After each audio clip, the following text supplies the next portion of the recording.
चलिए, आप सभी का स्वागत है आज की अपनी इस संस्कृत की कक्षा में। संस्कृत की कक्षा में हम सभी रमणीया ही सृष्टि ही ऐसा नामक चैप्टर को पढ़ रहे थे।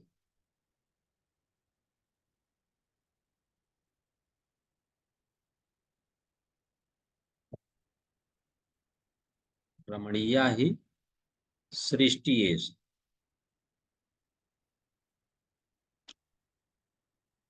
यहाँ पर हो चुका था।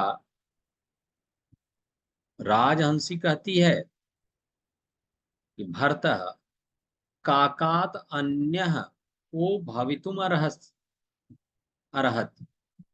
कौवे के अलावा यह कौन हो सकता है। अस्य वर्णः अपि कृष्ण, कर्म अपि कृष्ण। उसका रंग भी काला है, कर्म भी काला है। मेध्यम अवेद्यम सर्वमेव भक्ष्य। खाने योग्य, न खाने योग्य, सब कुछ ही खाता है। जैसे आपको बार बार कहा जाता है कि ये करने योग्य है, ये न करने योग्य। ऐसे ही कुछ चीजें होंगी जो खाने योग्य होंगी और नहीं खाने योग्य। तो उसी को बोल रहा है कि कौवा तो ऐसी प्रजाति का, ऐसा है स्वभाव उसका कि मेध्यम अमेध्यम, यानी जो खाने योग्य नहीं है उसको भी खा जाता है, यानी अच्छा और बुरा सब खा जाता है। अमेध्यम, अमेध्यम न मेध्यम, जो शुद्ध ना हो, न मेध्यम, जो शुद्ध ना हो, उसी को नए तत्पुरुष के माध्यम से अमेध्यम बोला गया। आपको बार बार कहा जाता है जब आप बैठेंगे तो अपने साथ एक पेंसिल लेकर के जरूर बैठेंगे, और जो कुछ इंपॉर्टेंट शब्द बोले जाते हैं उन, या संधि बोली जाए या समास बोला जाए, उसको हम लिखेंगे। और एक जगह जब आप लिखते रहेंगे तो आपके पास बहुत ढेर सारा शब्द तैयार हो जाएगा, बहुत सारी शब्दियां आ जाएंगी, बहुत सारे समास आ जाएंगे, और जो आपको परीक्षोपयोगी होंगे, परीक्षा के लिए उपयोगी। तो यहाँ पर भी मेध्यम अमेध्यम बोला गया। तो जो क्या कहा जा रहा है कि न मेध्यम, नए तत्पुरुष के माध्यम से। ठीक, 1 मिनट।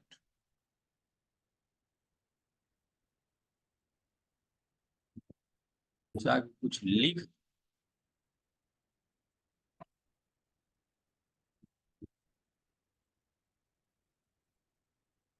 तो यहां पर बोला कि मेध्यम अमेध्यम सर्वमेव भक्ष्यति। अच्छा और बुरा सब कुछ खा जाता है। कर्कट, कर्ण कटु शब्दई, और कान को क्या कह रहा है, कर्ण कटु शब्दई। और देखो, कानों को कठोर शब्दों के द्वारा क्या कर रहा है, परेशान करता है। उसका क्या करना। उसके आगे देखिए डॉट डॉट लगा हुआ है, अर्थात वही हो गई बात कि इसका क्या कर। इसके बाद का कह, प्रविश्य, प्रवेश करके। हमने आपको बताया ना कि स्टेज लगा हुआ है, तो और स्टेज पर तुरंत से कौवा आ जाता है प्रवेश करके। क्रोधम, क्रोधेन सहितम। क्या लिखेंगे, क्रोधेन सहितम, सक्रोध। देखें लिखा जाता है।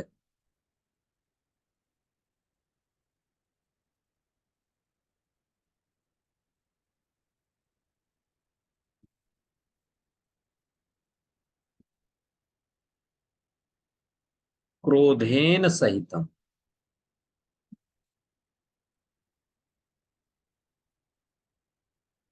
यानी क्रोध के साथ, सक्रोध। बात समझ में आई।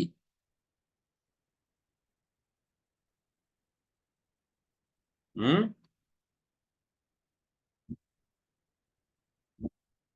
क्रोधेन सहितम सक्रोध।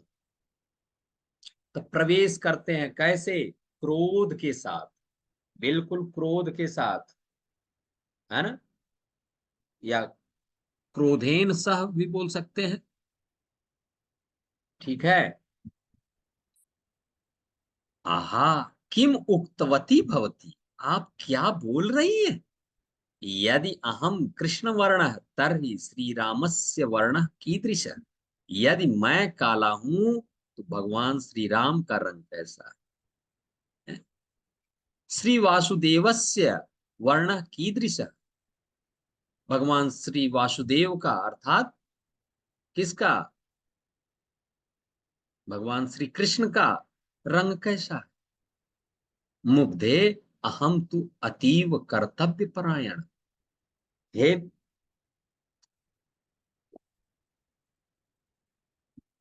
उसको क्या कह रहा है? अरे वो भोली, मुग्धे अर्थात भोली, अहम तो अतीव कर्तव्य परायण, मैं तो बहुत ही कर्तव्य परायण हूं। मैं तो बहुत ही कर्तव्य परायण हूं, यानी अपने कार्यों को समय से करने वाला हूं।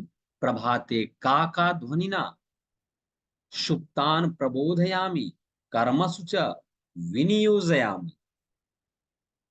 मैं तो सुबह में काका ध्वनिना, काव काव ध्वनि के साथ या द्वारा, ध्वनिना ध्वनि के द्वारा, सुप्तान सोए हुए, प्रबोधयामि जगाता हूं, कर्मसु च विनियोजयामि और उनको अपने अपने कार्यों में जोड़ देता हूं कि चलो भाई सवेरा हो गया, अब उठ जाओ और अपने अपने काम में लग जाओ, जिसको जहां जाना है चले जाओ। ऐसा करता हूं, तो मैं तो सबकी भलाई करता हूं। और आप कह रहे हैं कि मैं कानों को परेशान करने वाले शब्दों के द्वारा लोगों को परेशान, ऐसी कोई बात नहीं है। आप मुझको समझने का तो प्रयत्न करिए। तो राजहंसा करा, किम अनेन, किम अनेन, किम अनेन, क्या बोल रहे हो ऐसा? एतत्तु, एतत् कार्यम तु कुक्कुटो अपि करोति। ऐसा, किम अनेन, इसमें ऐसा क्या है? एतत् कार्यम तु कुक्कुटो अपि करोति, ऐसा कार्य तो मुर्गा भी करता है। कुक्कुटोपि करोति, है ना? कुक्कुट अर्थात मुर्गा। तो कुक्कुटोपि लिखा हुआ है तो कुक्कुट प्लस अपि, कुक्कुटोपि। ठीक है। तो कौवा हंस करके, विहस्य, हंस करके, विहस्य हंस करके क्या कह रहा है? कुक्कुट, अरे अद्य कुतः कुक्कुटाः नगरेषु, अब कहाँ हैं इन व्यस्ततम नगरों में मुर्गे।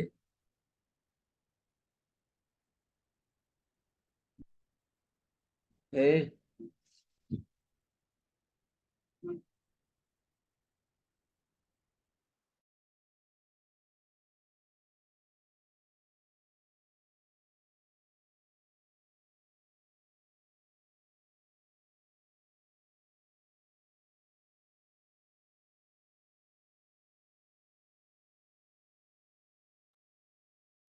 हाँ जी। तो कह रहे हैं कि आजकल नगरों में, इन शहरों में मुर्गा कहाँ, पहले तो गांव में ना मिलता था। पैक पागले हो क्या जी, है ना? पहले बोला ना, मुग्धे, अरे वो भोली, भोली भाली मतलब बहुत दूर तक नहीं सोच पाने वाले, है ना? अहमेव सर्वत्र सुलभ, मैं तो हर जगह उपलब्ध हूं। तो राजहंसी कहती है, भो वाचाल, अरे अरे वो बहुत बोलने वाले, स्वीय कटुभी क्वणितै जन जागरणात् अन्यत्तु किमपि न करोसि। कह रहा है, कह रही है कि स्वई स्वई कटुभी ही, स्वई स्वई कटुभी ही, क्या कर रहे हैं कि अपने अपने कठोर शब्दों के द्वारा, कटुभी क्वणितई, अर्थात कठोर शब्दों के द्वारा लोगों को जगाड़ने का, जन जागरणार्थ अन्यतु किमपि न करोसि, इसके अलावा तुम और क्या करते हो बताओ भाई। क्वणितई, क्वणितई मतलब अपने कठोर शब्दों के द्वारा तुम और क्या करते हो। हम्म,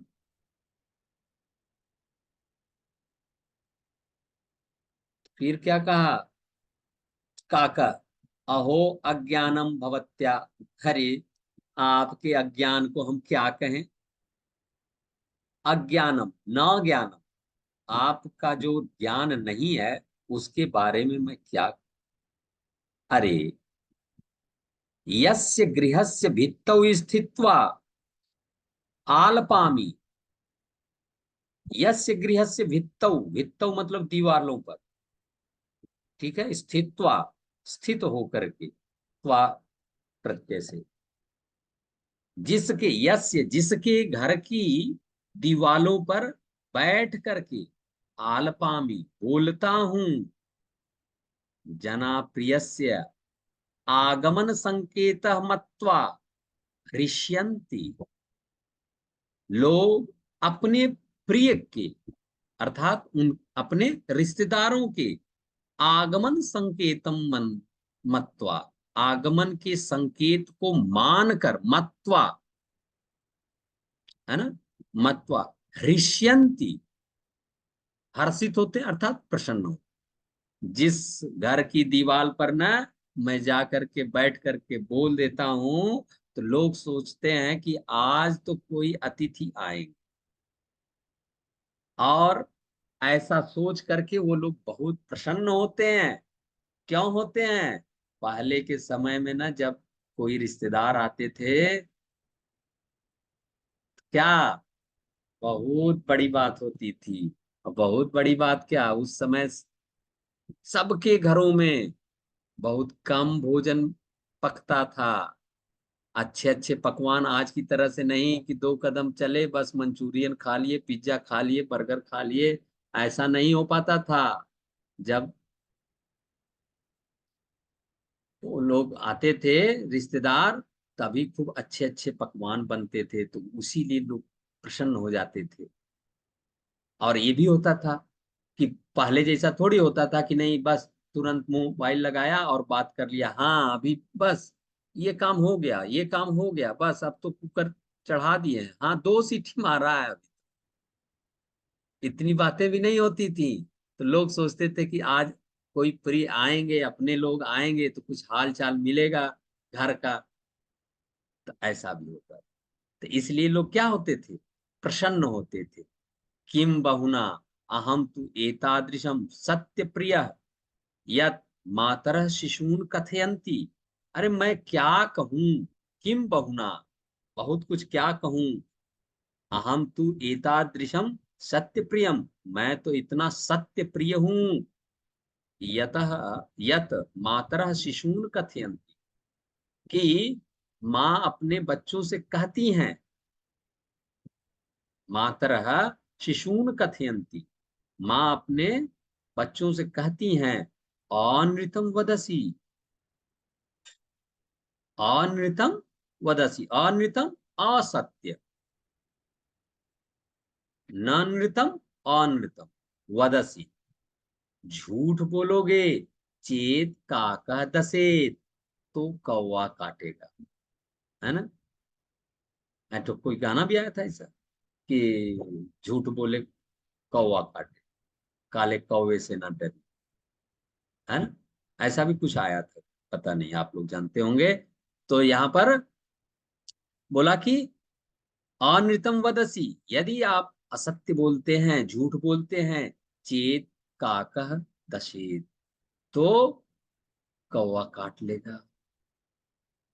अस्माकम ऐक्यम तु जगत प्रसिद्धम, और मेरी इस एकता को और इस ध्येय वाक्य को तो पूरा संसार ही जानता है, पूरे संसार में यह प्रसिद्ध है।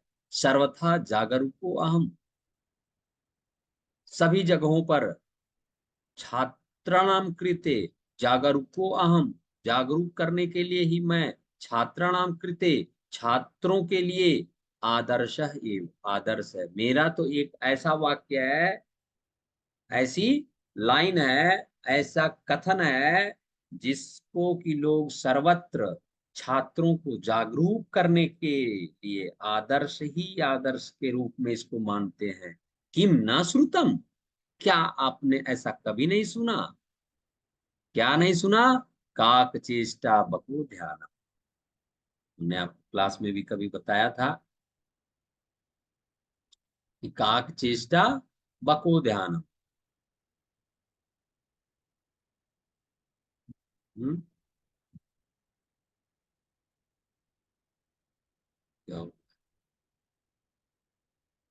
1 मिनट।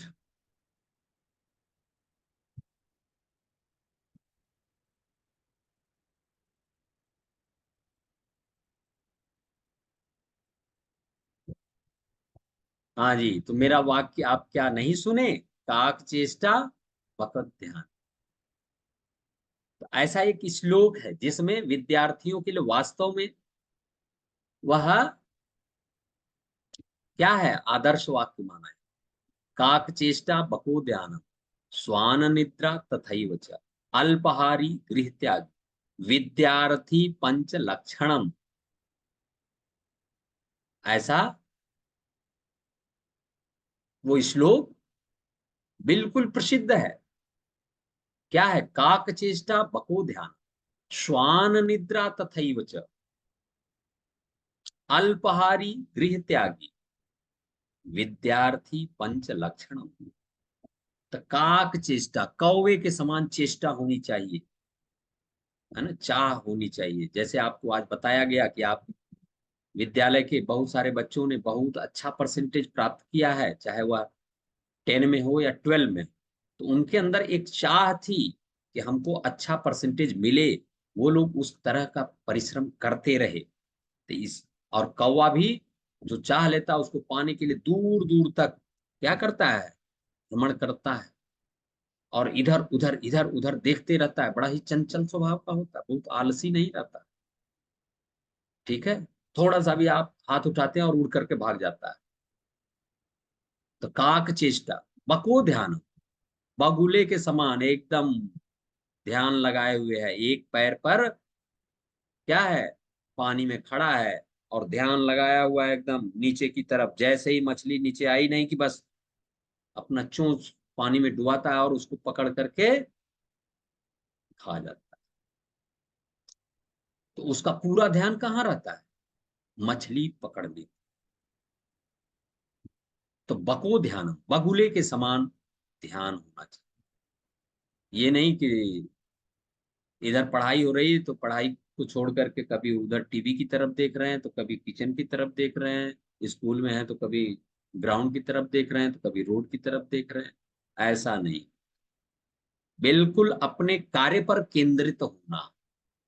इसीलिए बगुले के समान ध्यान रखने वाला। काक चेष्टा बकु ध्यान, श्वान निद्रा,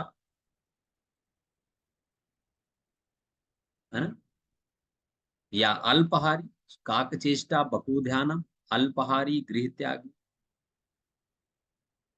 तो काक चेष्टा बको ध्यानम, श्वान निद्रा तथैव च। तो श्वान निद्रा, बग ये श्वान अर्थात कुत्ता, कुकुर, कुत्ते के समान नींद वाला।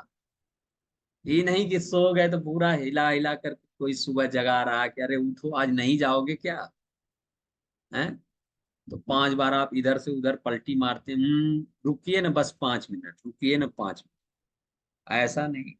देखिए, कुत्ते के पास से आप गुजरते हैं, वो अपनी आंखें खोल करके देख लेता है कि कौन जा रहा है, और देखने मात्र से पहचान जाता है कि हाँ ये अपना आदमी है, अपने मोहल्ले का आदमी है, इसको तो देखे हैं।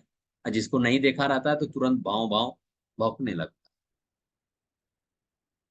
तो इसीलिए बोला गया कि श्वान निद्रा, यानी कुत्ते की नींद के समान आपकी नींद होनी चाहिए, कि तुरंत से नींद खुल जाए कि नहीं अब हमारा टाइम हो गया पढ़ने का, तो अब हम पढ़ेंगे।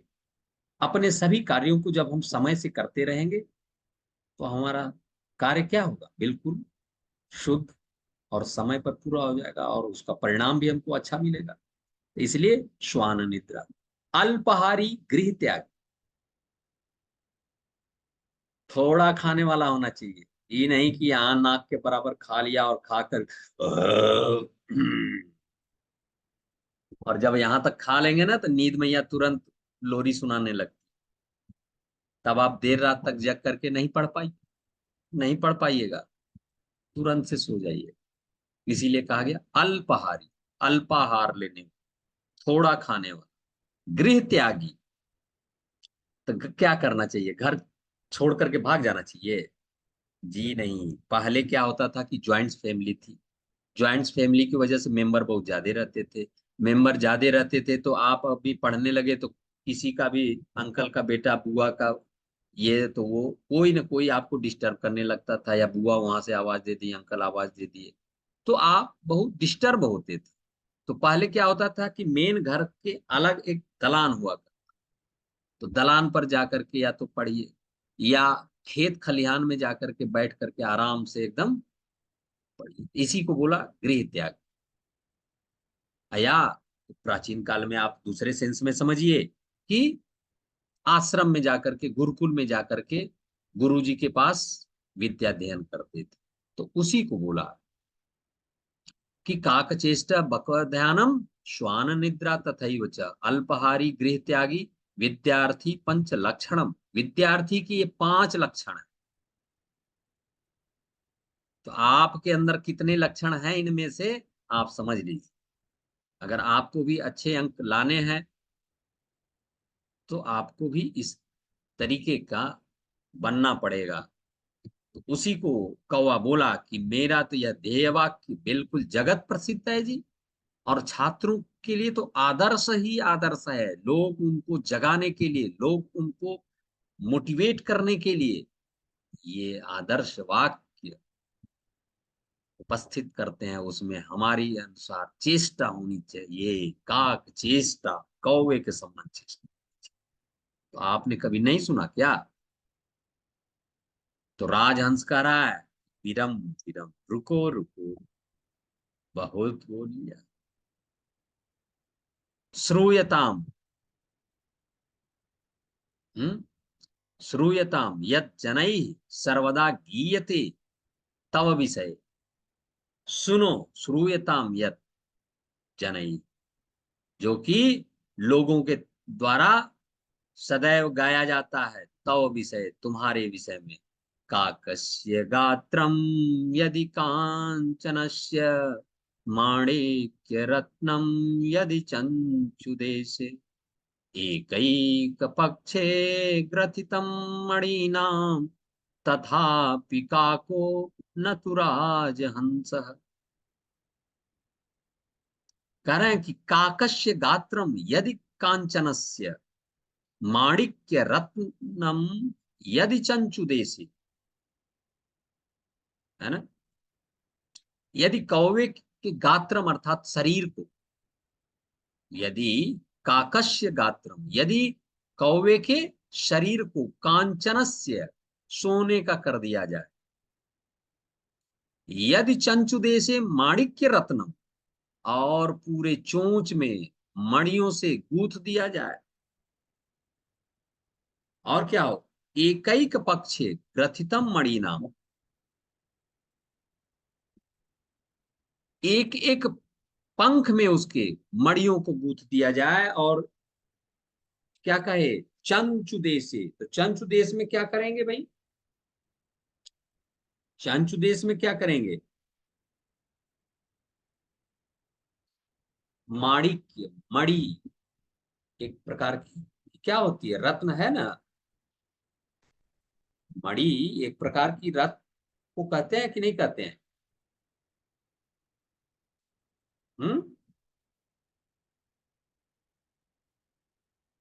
कह रहे हैं कि कौवे का शरीर यदि सोने का हो, यदि उसका चोंच माणिक्य रत्न से परिपूर्ण हो और एकैक पक्षे एक एक पंख को यदि क्या करें, मणियों से गूंथ दिया जाए, तथापि काको न तु राजहंस, तब भी कौवा क्या रहेगा, कौवा ही रहेगा, न कि वह राजहंस हो जाएगा।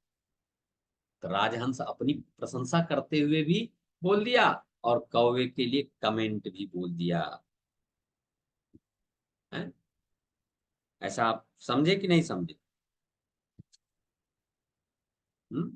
एक ही, एक प्लस एक, है ना, एक प्लस एक। और भी करा चापी, और भी हंसा श्वेत बका श्वेत को भेद बक हंसयो नीर क्षीर विवेके तू हंसो हंसा बको। और अपने बारे में क्या कह दिया कि हंसा श्वेता बका श्वेत, हंस भी सफेद होता है और बगुला भी सफेद होता है। वो भेद बक हंसयो, बगुला और हंस दोनों में क्या भेद है, दोनों तो सफेद है। लेकिन क्या कहा, नीर क्षीर विवेके तू, नीर और क्षीर, नीर मतलब जल और क्षीर मतलब दूध।